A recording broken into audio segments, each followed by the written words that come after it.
Ya, shalom, selamat berjumpa di kontekstual Bible Reading. Kita melanjutkan surat Korintus pasal 8. 1 Korintus pasal 8 tentang daging persembahan berhala. Kita tahu, kita semua mempunyai pengetahuan. Pengetahuan yang demikian membuat orang menjadi sombong, tetapi kasih membangun. Jika ada seorang menyangka bahwa ia mempunyai sesuatu pengetahuan, maka ia belum juga mencapai pengetahuan sebagaimana yang harus dicapainya. Tapi orang yang mengasihi Allah, ia dikenal oleh Allah. Tentang hal makan daging persembahan berhala, kita tahu tidak ada berhala di dunia dan tidak ada Allah lain daripada Allah yang esa. Sebab sungguh pun ada yang disebut ilah baik di surga maupun di bumi, dan memang benar ada banyak ilah dan banyak Tuhan yang demikian. Namun bagi kita hanya ada satu Allah saja, yaitu Bapa yang daripadanya berasal dari segala sesuatu, dan yang untuk Dia kita hidup, dan satu Tuhan saja, yaitu Yesus Kristus, yang olehnya segala sesuatu telah dijadikan, dan yang karena Dia kita hidup. Tetapi bukan semua orang yang mempunyai pengetahuan itu. Ada orang yang karena masih terus terikat pada berhala-berhala, makan daging itu sebagai daging persembahan berhala. Dan oleh karena hati nurani mereka lemah, hati nurani mereka itu dinodai olehnya. Makanan tidak membawa kita lebih dekat dengan Allah. Kita tidak rugi apa-apa kalau tidak kita makan, dan kita tidak untung apa-apa kalau kita makan. Tetapi jagalah supaya kebebasanmu ini jangan menjadi batu sandungan bagi mereka yang lemah. Karena apabila orang melihat engkau yang mempunyai pengetahuan sedang duduk makan di dalam kuil berhala, bukankah orang yang lemah hati nuraninya itu dikuatkan untuk makan daging persembahan berhala? Dengan jalan demikian, orang yang lemah, yaitu saudaramu, yang untuknya Kristus telah mati, menjadi binasa karena pengetahuanmu. Jika engkau secara demikian berdosa terhadap saudara-saudaramu dan melukai hati nurani mereka yang lemah, engkau pada hakikatnya berdosa terhadap Kristus. Karena itu, apabila makanan menjadi batu sandungan bagi saudaraku, aku untuk selama-lamanya tidak akan mau makan daging lagi, supaya aku jangan menjadi batu sandungan bagi saudaraku. Ya, dalam 1 Korintus pasal 8 ini merupakan lanjutan pertanyaan-pertanyaan jemaat Korintus tentang etika, hal-hal yang praktis di dalam kehidupan jemaat. Di pasal 7 kemarin kita sudah melihat bahwa Paulus memberi jawaban-jawaban yang tegas tentang perkawinan, ya, tentang perkawinan, tentang hal yang ada pada waktu dia dipanggil oleh Allah, tentang sunat, tentang gadis. Dan di pasal 8, satu bagian ini bicara tentang bagaimana makan daging persembahan berhala. Jadi jemaat di Korintus ini seringkali menghadapi dilema hal etika, bagaimana jika diundang oleh teman-temannya, saudara-saudaranya yang mengadakan pesta di kuil-kuil berhala, dan di situ ada makanan yang dipersembahkan berhala dibagikan, yaitu daging-daging persembahan berhala. Bagaimana, apakah ini boleh dimakan atau tidak boleh dimakan? Seperti di zaman Perjanjian Lama, kalau Israel ada di tengah-tengah bangsa-bangsa kafir yang menyembah berhala, dan dia diberi persembahan-persembahan itu untuk dimakan, bagaimana ini harus bersikap? Dan Paulus tentang persembahan berhala ini dia menjelaskan di ayat 1-3. Paulus menegaskan, seringkali banyak orang memiliki pengetahuan, tapi pengetahuan yang belum mencapai kecukupan, ya, yang dicapai masih sederhana, tetapi mereka dengan pengetahuan itu menjadi sombong. Dia pikir dia tahu hal sesuatu, tapi tentang firman Tuhan masih dangkal. Maka Paulus tegaskan di ayat 1-3, yaitu lebih berharga, lebih baik mengasihi Allah. Mengasihi Allah, maka ia akan dikenal oleh Allah. Berarti memiliki relasi yang baik terlebih dahulu dengan Allah, maka hal-hal praktis akan diberitahukan kebenaran-kebenarannya itu. Di ayat 4 sampai 6, Paulus menegaskan bahwa jemaat Korintus perlu tahu tentang hal yang benar, yang seringkali pada umumnya tidak diketahui. Yang pertama, Paulus tegaskan tidak ada berhala di dunia ini dan tidak ada Allah lain yang dikenal orang percaya, yaitu Bapa, Allah satu-satunya yang esa, dan Tuhan satu-satunya, yaitu Yesus Kristus. Dan ini ditegaskan oleh Paulus bahwa Bapa inilah yang membuat segala sesuatu. Yesus inilah yang menciptakan segala sesuatu. Dalam Dialah kita beroleh hidup. Dan banyak orang yang mengenal bahwa Allah itu banyak. Dan dalam berhala itu ada Allah. Tapi di dalam firman Tuhan ditegaskan hanya ada satu Allah yang esa, dan dalam Yesus Kristus yang menjadi pengantara antara manusia dengan Allah. Dia satu-satunya Tuhan dan Juru Selamat. Seringkali ada diskusi bagaimana kita mengenal Allah. Apakah Allah itu esa atau Allah itu banyak? Kalau Allah itu banyak dan orang pada percaya pada Allah, pertanyaan berikutnya adalah bagaimana kita bisa mengenal Allah itu Allah yang benar, Allah itu Allah yang sejati, Allah yang sungguh-sungguh esa, yang patut disembah. Ada sebagian orang berpikir Allah itu ada di berhala, atau Allah itu bermacam-macam. Tapi Paulus tegas seperti kata Yesus bahwa Allah yang dikenal yaitu Bapa.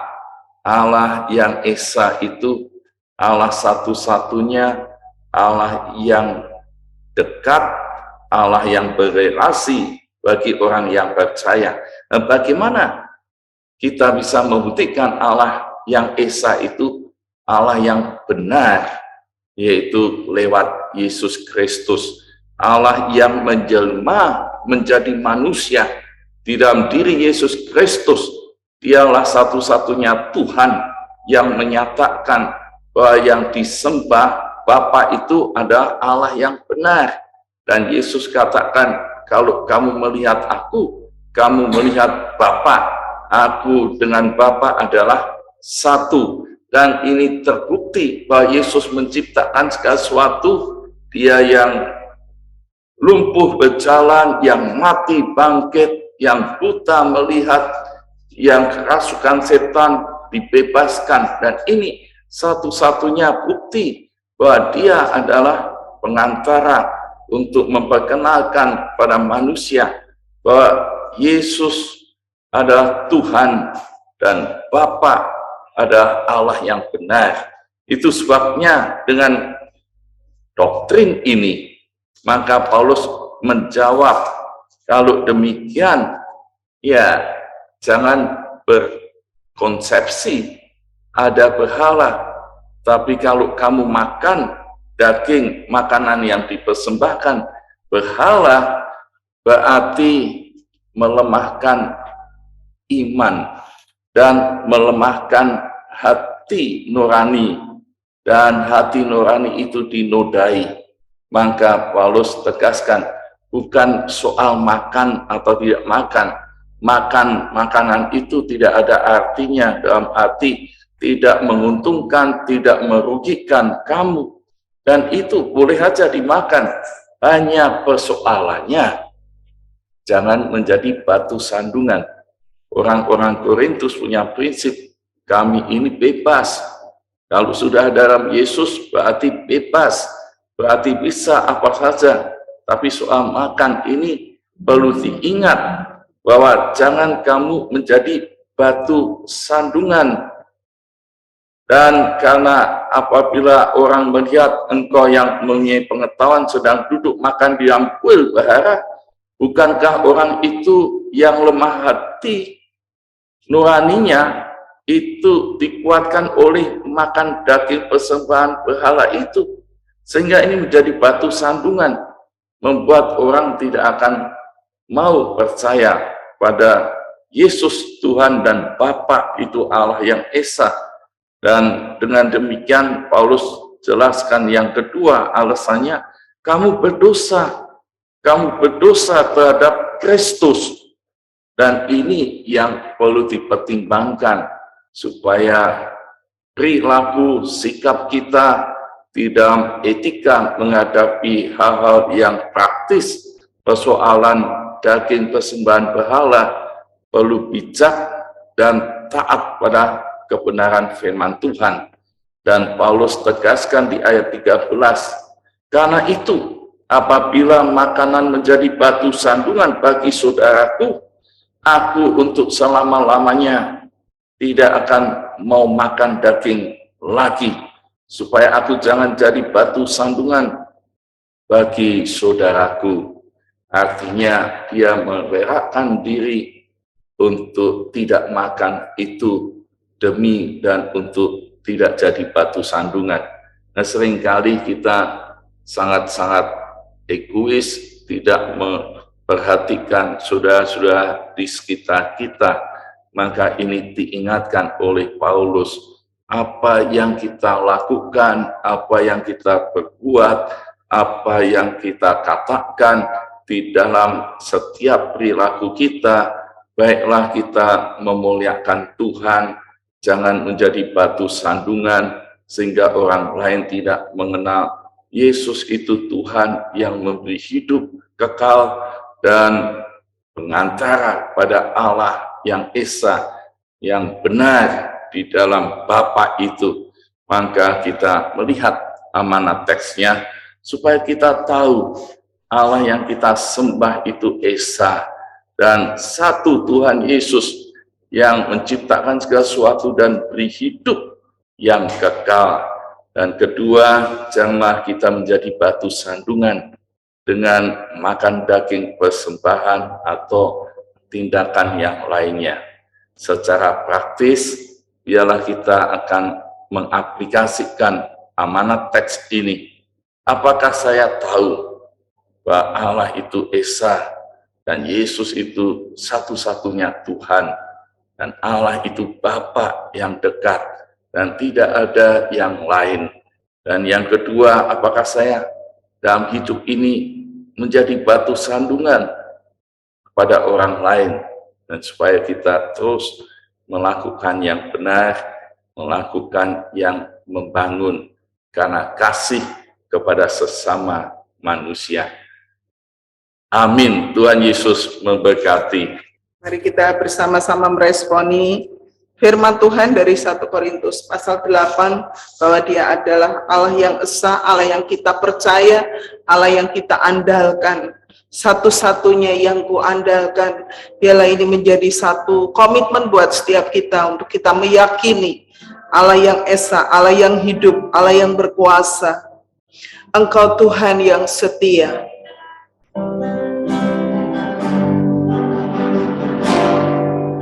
Engkau Tuhan yang setia, waktumu selalu yang terbaik. Engkau Tuhan sandaranku, dan ku hanya kan berharap padamu. Satu-satunya yang ku andalkan, satu-satunya yang ku percaya. Engkau